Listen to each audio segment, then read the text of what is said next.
Ja, sidste dag i Cordoba. Vi har siddet og fået vores oksehaler for anden gang i træk.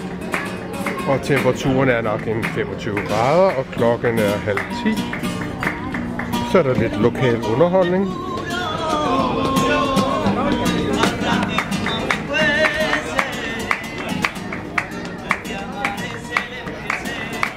Det ligner en far og hans 2 sønner.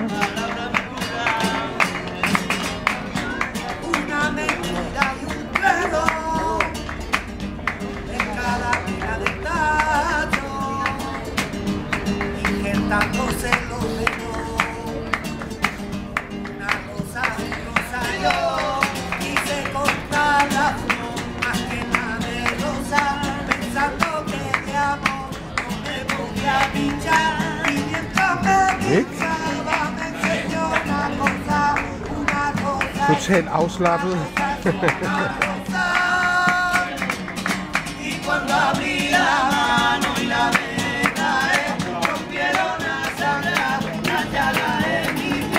Det bedste ved Spanien, en af de bedste ting, vino blanco a la casa.